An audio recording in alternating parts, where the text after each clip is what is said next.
لیکن اپنے شیخ کے مرید تھے. ان دونوں بڑے علماء نے اپنے شیخ حضرت سید احمد شہید رائے بریلوی رحمۃ اللہ علیہ سے عرض کیا کہ ہمارا جی چاہتا ہے کہ کسی دن صحابہ جیسی نماز پڑھنے کا موقع ملے. انہوں نے فرمایا عشاء کی نماز کے بعد آ گئے تو فرمایا کہ جائیے سنت کے مطابق وضو کر کے 2 رکعت نفل پڑھیے اس طرح سے کہ شروع سے آخر تک اللہ کے علاوہ کسی کا دھیان نہ آئے, پورے طور پر اللہ تعالیٰ کی طرف توجہ ہو. دونوں حضرات چلے گئے اور 2 رکعت پڑھی. بڑے لوگ تھے, بڑے بزرگ تھے, بڑے عالم تھے, ہماری طرح نہیں تھے.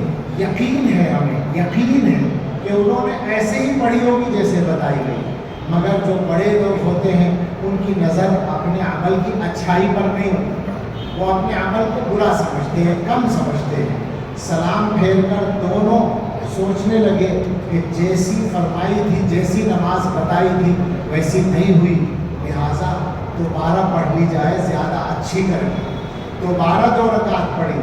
پھر وہی احساس غالب ہوا کہ جیسی پڑھنی چاہیے تھی نہیں پڑھی گئی. پھر نیت باندھ لی. پھر وہی احساس غالب ہوا. ساری رات ہو گئی نماز پڑھتے پڑھتے اور ان کو 2 رکعت پر اطمینان نہیں ہوا, یہاں تک کہ اذان کی آواز آئی. تو دونوں رونے لگے, استغفر اللہ استغفر اللہ, اللہ معاف کر دے کہ ساری رات میں ہم 2 رکعت ڈھنگ کی نہیں پڑھ سکے. پہنچے شیخ کے پاس, سید صاحب کے پاس, اور ان سے کہا کہ حضرت ساری رات ہو گئی نماز پڑھتے ہوئے, اللہ معاف کرے 2 رکعت ہم ڈھنگ کی نہیں پڑھ سکے, صحابہ جیسی نماز کہاں پڑھی جا رہی. سید صاحب نے فرمایا الحمدللہ ہو گئی صحابہ جیسی نماز. صحابہ کا یہی تو ہے کہ کانوا قلیلا من اللیل ما یہجعون وبالاسحار هم یستغفرون, راتوں کو عبادت کرتے اور صبح کو اللہ سے معافی مانگتے. تم نے یہی کام کر لیا. یہ پیغام ہے. پیغام یہ ہے کہ ہمارا حال تو ہے ہم گناہ کر کے بھی اللہ سے معافی نہیں مانگتے, اور وہ عبادت کر کے بھی اللہ سے معافی مانگتے تھے کہ اللہ جیسی عبادت ہونی چاہیے تھی ویسی عبادت نہیں. یہ اللہ کا گھر ہے, اللہ نے آپ کو تعمیر کا موقع دیا ہے. ہم سب کو نیت کرنی چاہیے کہ جہاں جہاں اللہ توفیق دے اور موقع دے ہم اللہ کے گھر بنائیں. اللہ ہمارے لیے آسان کرے, ہم اللہ کے لیے سجدے کرنے کا انتظام کریں, اور وہ طبقہ جو الذی ینہا عبدا اذا صلی والا کردار ادا کر رہا ہے, نمازوں سے روکنے کا جو کردار ادا کر رہا ہے, اس طبقے کو بھی سمجھانے میں کامیاب ہونے کی کوشش کریں کہ یہ نماز تمہارے لیے بھی فائدہ مند ہے, تمہیں اس سے ڈرنے کی ضرورت نہیں ہے. نماز پڑھنے والا مسلمان بے نمازی مسلمان سے اچھا ہوتا ہے. نماز کا پابند مسلمان ملک کا بھی اچھا شہری ہوتا ہے, اور نماز پڑھنے سے اللہ کی رحمتیں آتی ہیں جس میں سے کچھ نہ کچھ حصہ تمہیں بھی ملتا ہے. اور یہ وہ گھر ہے جو اللہ کا گھر ہے, یہ وہ در ہے جہاں انسان کا سر جھکنا چاہیے, اور حقیقت یہ ہے کہ یہی وہ جگہ ہے جہاں سر جھکنا چاہیے, اور جس کا سر یہاں جھکتا ہے پھر اس کو کہیں اور سر جھکانے کی ضرورت نہیں پڑتی. ہر در پہ جو جھک جائے, ہر در پہ جو جھک جائے اسے سر نہیں کہتے, سر جس پہ نہ جھک جائے اسے در نہیں کہتے. یہ وہ در ہے جہاں سر جھکانے کی ضرورت ہے, اور جب ہم حقیقت میں یہاں سر جھکا لیں گے تو پھر دنیا کے سامنے ہمیں سر جھکانے کی ضرورت نہیں پیش آئے گی. ہمارے بڑوں کی یہی تاریخ ہے, ہمارے سامنے اللہ والوں کی تاریخ ہے, علماء کی تاریخ ہے. ہم نے دیکھا ہے شیخ الاسلام حضرت مدنی رحمۃ اللہ علیہ دارالعلوم دیوبند میں صدر جمہوریہ راجندر پرساد ان سے ملنے کے لیے دیوبند آئے, حضرت مدنی سے ملاقات ہی کے لیے آئے, یہ مجھے تحقیق سے معلوم ہے. اور ان کے آنے پر ایک پروگرام ہوا تو اس میں کسی نے چپکے سے فوٹو لیا. حضرت بہت حقیق فرماتے تھے, لیکن چپکے صدر جمہوریہ آیا ہوا تھا تو بہرحال کسی نے لیا, تو وہ فوٹو میں نے دیکھا ہے. حضرت اس میں آرام سے ٹیک لگائے ہوئے بیٹھے ہیں, اور صدر جمہوریہ ان کے سامنے سر جھکائے ہوئے ادب کے ساتھ. جب اللہ کے سامنے سر جھک جاتا ہے کسی کا تو دنیا والوں کا سر اس کے سامنے جھک جاتا ہے. شیخ بدر الدین حسنی ان کے شام میں دمشق کی راجدھانی دمشق کی جامع مسجد میں, وہ بھی ایک مسجد ہے جامع اموی, اس میں حدیث کا سبق پڑھا رہے ہیں. ملک کا وزیر اعظم ملنے کے لیے آیا. لوگوں نے بتایا کہ حضرت وزیر اعظم آ رہا ہے. کہا آنے دو, بلا لو. پیر میں تکلیف تھی جس کی وجہ سے پاؤں کو پھیلا کر بیٹھے ہوئے تھے اور سبق پڑھا رہے تھے. حضرت نے فرمایا کوئی نہ اٹھے, وزیر اعظم کو آنے دے. طلبا جو پڑھنے والے تھے وہ بھی بیٹھے رہے. وزیر اعظم آیا, مصافحہ کیا, گفتگو کی, کچھ مسائل پر گفتگو کرنی تھی, مصافحہ کر کے چلا گیا. حضرت کا وہ پاؤں جو پھیلا ہوا تھا وہ اسی طرح پھیلا رہا, وزیر اعظم کے بیٹھے ہوئے بھی. چلا گیا اور جانے کے بعد تھوڑی دیر کے بعد اس کا قاصد آیا ایک تھیلی لے کر. کیا ہے کہ وزیر اعظم نے آپ کو ہدیہ بھیجا ہے 1000 دینار. فرمایا واپس لے جاؤ اور وزیر اعظم سے کہہ دینا کہ الذی یمد رجلہ لا یمد یدہ, جو اپنا پیر پھیلا سکتا ہے وہ ہاتھ نہیں پھیلا سکتا. جس کے اندر, جس کے ایمان میں یہ طاقت ہے کہ وہ وزیر اعظم کے سامنے پاؤں پھیلا کر بیٹھ جائے, اس کو اس کے سامنے ہاتھ پھیلانے کی ضرورت نہیں ہے. عرض یہ کرنا ہے ہم اللہ کے محتاج ہیں اور کسی کے محتاج نہیں ہیں, اور دینے والے اللہ تعالیٰ ہیں. اپنے آپ کو صرف اللہ کا محتاج بنائیں اور صرف اللہ کا بندہ بنائیں تو پھر دنیا والوں کے سامنے سر جھکانے کی ضرورت نہیں پڑے گی. ہم اپنی زندگی میں نماز کو زندہ کریں. اس وقت مسلمانوں کی صورتحال انتہائی تکلیف دہ ہے. شہروں میں تو آپ کو اچھی مسجدوں میں نمازیوں کی ایک معقول تعداد نظر آتی ہے, لیکن عام حال ایسا نہیں ہے. اور اگر آبادی پر تقسیم کریں گے تو یہاں بھی وہی حال ہے. کیا 10% سے زیادہ مسلمان مسجد میں ہیں؟ محلے کی جو آبادی ہے اس کا 10واں حصہ, اس سے زیادہ تو نہیں ہے. مسلمانوں کی اکثریت اس وقت نماز سے دور ہے. یہ مسلمانوں کی سب سے بڑی کمزوری ہے. اس پر ہم سب کو محنت کرنے کی ضرورت ہے اور کوشش کرنی چاہیے کہ ہمارے گھروں میں نماز زندہ ہو اور ہمارے محلوں میں نماز مضبوطی کے ساتھ زندہ ہو. ہم سب مسجدوں کو آباد کرنے والے ہوں. یہ مسجدیں ابھی بہت سی باتیں آئی ہیں, مسجدوں کے وہ بہت سے کاموں کا مرکز بنایا جا سکتا ہے, ضرور بنایا جا سکتا ہے اور ضرورت کے مطابق بنایا جائے وہ مبارک ہے. لیکن بنیادی طور پر مسجد قائم ہے اللہ کی یاد کے لیے, نماز کے لیے, قراءت قرآن کے لیے. اللہ کی مسجدوں کو زیادہ سے زیادہ عبادت سے آباد کرنے کی ضرورت ہے اور اپنے گھروں کو بھی عبادت سے آباد کرنے کی ضرورت ہے. اللہ کی ذات بے نیاز ہے. جب ہم اللہ کے سامنے بار بار سجدے کریں گے اور اللہ تعالیٰ دیکھیں گے کہ میرے بندے میرے سامنے جھکنا چاہتے ہیں تو اللہ تعالیٰ ہمیں زیادہ سے زیادہ مسجدیں عطا فرمائیں گے. آپ میرے اشارے کو سمجھ لیں کہ ابھی تو صورتحال یہ ہے کہ ہمارے ہاتھ سے مسجدیں جا رہی ہیں, اچھی خاصی تعداد میں جا چکی ہیں. شہرت تو 2-4 کی 1-2 کی ہے, لیکن روڈ بننے کے نام پر اور بہت سے عنوانات سے سینکڑوں مسجدیں ختم ہو چکی ہیں. کیا بات ہے آخر یہ؟ اللہ تعالیٰ کی اپنی مسجدوں کو بچانے کی قدرت نہیں رکھتے؟ اللہ تعالیٰ سب کچھ قدرت رکھتے ہیں. جنہوں نے ابابیلوں کے ذریعے, چھوٹے سے پرندوں کے ذریعے کعبے کو بچایا تھا, وہ اپنی مسجدوں کو نہیں بچا سکتے. لیکن وہ ہمیں سبق سکھانا چاہتے ہیں کہ تم یہ سمجھنا کہ تمہاری کوئی حیثیت ہے, تم اللہ کی نعمتوں کا احساس کرو, اللہ کی مسجدوں کو اللہ کی نعمت سمجھو. ایک بات کر کے جملہ کہہ کے بات ختم کرتا ہوں. شریعت پر عمل کرنا مسلمان کا فرض اور اس کی ذمہ داری ہے, اور اس پر عمل کرنے کی آسانی ملنا یہ اللہ کی نعمت ہے. اس نعمت کو جہاں بھی کہیں مل جائے اس کی ہمیں قدر کرنے کی ضرورت ہے تو اللہ تعالیٰ مزید عطا کرتے ہیں. یہ مسجد مبارک بنی ہے اور الحمدللہ مفتی صاحب نے متوجہ کیا کہ ساری مسجد کو سفید رکھا گیا. سبحان اللہ. رسول اللہ صلی اللہ علیہ وسلم کو تمام رنگوں میں سب سے زیادہ سفید رنگ ہی پسند تھا. تو مسجد کا یہ رنگ ایک دم داخل ہوتے ہی ایک نورانیت کا احساس ہوتا ہے. مسجد کی اپنی ایک نورانیت ہوتی ہے, کوئی سا بھی رنگ ہو. یہ واقعہ ہے, چاہے پرانی مسجد ہو, مسجد کا اپنا ایک نور ہوتا ہے. لیکن جب ظاہری طور پر بھی ایک نورانی منظر بنا لیا گیا تو یہ گویا باطنی اور ظاہری رونق مل کر اس کو اور دوبارہ کر رہی ہے. اللہ تعالیٰ اس کو سلامت رکھے, قیامت تک آباد رکھے. مفتی صاحب اور ان کے وہ تمام حضرات رفقا جن کا تذکرہ بغیر نام کے ہوا ہے, کسی کا نام نہیں لیا, مرحومین کا نام لیا گیا, زندوں کا نام نہیں لیا گیا. اللہ تعالیٰ سلامت رکھے اور قبول فرمائے. بس یہی دعا ہے. اللہ بے نیاز ہے, ہم اللہ کے بندے اور اللہ کے محتاج ہیں. اللہ تعالیٰ کوئی کام لیتے ہیں تو یہ ان کا کرم ہے. اپنے فضل سے اللہ قبول فرمائے اور ہم سب کو, ہمارے گھر والوں کو, ہماری نسلوں کو اور پوری امت کو اللہ تعالیٰ پابند نمازی بنا دے اور دین پر چلنا